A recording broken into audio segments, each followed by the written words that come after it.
ஒரு தம்பி ஒருத்தன் என்னை கலாய்க்கிறதுக்காக, "அண்ணா நான் கலைஞர் மாரி பேசி காட்டுவேண்ணா" அப்படின்னா.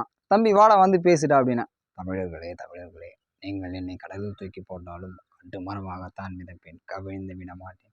இந்த மாதிரி சொல்லிட்டு அமைதியா போயிருந்தா பரவாயில்ல. சிரிக்க ஆரம்பிச்சுட்டா எனக்கு சரியான கோவம் வந்தது. "தம்பி இங்க வாப்பா, உனக்கு என்ன ஒரு 20 வயசு இருக்குமா? கலைஞர் தன்னுடைய 80, 90 வயசுல இந்த மாதிரி பேசினார் அப்படின்னு நான் நினைச்சுக்கிறேன். அவருடைய இளமை பருவத்தில் 30, 40 வயசு இருக்கும்போது எந்த மாதிரி பேசினார் அந்த மாதிரி பேசி காட்டுவா" அப்படின்னு. "அண்ணா ஒரு அப்போ அப்படி தானே பேசியிருப்பாருன்னு நினச்சேன்" அப்படின்னா. "இப்போ தான்பாவது புரியுது உங்களெல்லாம் ஏன் தற்குறி தம்பிகள்னு சொல்கிறாங்கன்னு. இந்த மாதிரிலாம் கிடையாது. கலைஞருடைய கவிதைகள் நீ நினைக்கிற மாதிரி இந்த மாதிரி ஒரு வரி 2 வரி இதெல்லாம் கலைஞருடைய உண்மையான கவிதைகள் கிடையாது. அது வரலாறுப்பா, புறநானூறு மாதிரி போயிட்டே இருக்கும்பா" அப்படின்னு சொன்னேன். "அப்போ சொல்லுண்ணே நான் தெரிஞ்சுக்கிறேன்" அப்படின்னா. "சரி தம்பி, முதல்ல இதோடைய அர்த்தத்தை சொல்கிறேன், அதை புரிஞ்சுக்கோ. அப்போ தான் உனக்கு வந்து பார்த்தீங்கன்னா அதை புரிஞ்சிக்கக்கூடிய அந்த அறிவாச்சும் வரும்" அப்படின்னு சொன்னேன். அதாவது என்னென்னா, ஒரு 80 வயசு பாட்டி வந்து பார்த்தீங்கன்னா போர்க்களத்துக்கு போகிறாங்க. அந்த முதிய பெண் எதுக்கு அப்படின்னு கேட்டால், அவங்களுடைய மகன் போர்க்களத்தில் சண்டை போட்டு புறமுதுகு காட்டி, அதை பயந்து ஓடி போய் இறந்து போயிட்டான்ற செய்தி வருது.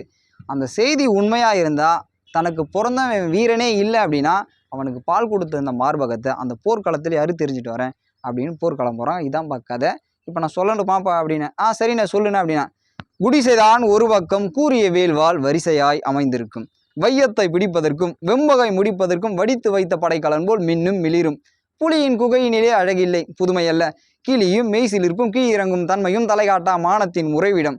முன்பொரு நாள் மறவன் மாளிகையில் இல்லத்து வாயிலிலே கிண்ணத்து சோரோடு வல்லத்தை சிறிது கலந்து வயிற்றுக்குள் வழி அனுப்ப பொக்கை வாய்தனை திறந்து பிடியன்னம் எடுத்து போட்டால் பெருநரை கிழவி ஒருத்தி.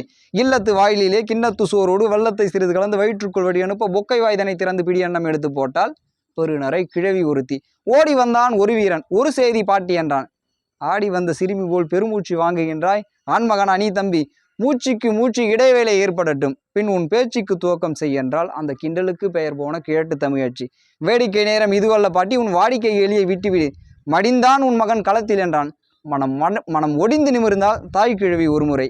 "தாயம் ஆடுகையில் காய்கள் வெட்டுவதுண்டு, தாயம் ஆடுகையில் காய்கள் வெட்டுவதுண்டு, களம் அதுதான். காயம் மார்பிலா முதுகிலா" என்றான். "முதுகில்" என்றான். கிழவி துடித்தனால், இதயம் வெடித்தனால், வாளை எடுத்தனால், முழவு ஒலித்த திக்கை நோக்கி முடுக்கினால் வேகம். "கோழைக்கு பால் கொடுத்தேன், கூப்புற வீந்து கிடக்கும் மோழைக்கு பெயர் போர் வீரனா? முன்பொரு நாள் பாய்ந்து வந்த ஈட்டிக்கு பதில் சொல்ல மார்பு காட்டி சாய்ந்து கிடந்தார் என் சாகாத கண்ணாளர். அவருக்கு பிறந்தானா? குட்டி சுவருக்கும் கீழாக வீழ்ந்து விட்டான். அடடா, மானம் எங்கே? இமய வரம்பினிலே வீரம் சிரிக்கும், இங்கு வீணை நரம்பினிலே இசை துடிக்கும். அதுவும் மானம் மானம் என்றே முழங்கும். ஏனடா மரத்தமிழ் குடியிலே மாசு தூவி விட்டாய்? தின்று கொழுத்தாய், திமிர் வாய்ந்த தோள்கள் எங்கே? தினவெடுக்கவில்லையோ" என்றால் 80 நெருங்கிய ஏழை கிழவி சென்றங்கு செருமுனையில் சிதறி கிடந்த செந்தமிழ் காளைகளை புரட்டி பார்த்தாள். அங்கு நந்தமிழ் நாட்டை காக்க ஓடிட்டு ரத்த வெள்ளம். பிணக்குவியலிலே பெருமூச்சு வாங்க நடந்தாள். மனப்பந்தலிலும் அந்த மகிழ்ச்சி இல்லை. மகன் பிறந்தபோதும் மகிழ்ச்சிக்கு எல்லையுண்டு. அவன் இறந்து கிடந்தான் ஈட்டிக்கு மார்பு காட்டி. அறுத்தெறிய இருந்தேன் அவன் குடித்த மார்பகத்தை. அடடா, கருத்தெறிய போய் சொன்ன கழவன் எங்கே? வாள் இங்கே, அவன் நாக்கு எங்கே? அப்படின்னு சொல்லிட்டு இந்த பக்கம் திரும்பி பார்க்குறான். தம்பியை காணோம். "அண்ணே என்னண்ணே, நான் குட்டி கதைகளை கேள்விப்பட்டிருக்கேன், கட்டு கதைகளை கேட்டிருக்கேன், இது என்ன வெட்டு கதைகளை ஒரு வித்தியாசமாக இருக்குது. இந்த காலத்தில் வாழ்ந்த மனுஷன் இந்த மாதிரிலாம் எழுதினாரா கலைஞர்?" அப்படின்ட்டுன்னு அவனுக்கு ஒன்றுமே புரியல. "தம்பி அவசரப்படாத, இது ஒரு படம் வர்றதுக்கு முன்னாடி வந்து பார்த்தீங்கன்னா ஒரு ட்ரெய்லர் போடுவாங்க பற்றி, அந்த மாதிரி ஒரு ட்ரெய்லர், ஒரு டீசர் மாதிரிலாம் நான் சொன்ன செய்தி. இந்த மாதிரி நம்ம சேனலில் தொடர்ந்து ஏகப்பட்ட செய்திகள் இனிமேல் திராவிடம் சார்ந்து வந்துன்னே இருக்கம்பா, தெரிஞ்சுக்கோ" அப்படின்னு சொன்னேன்.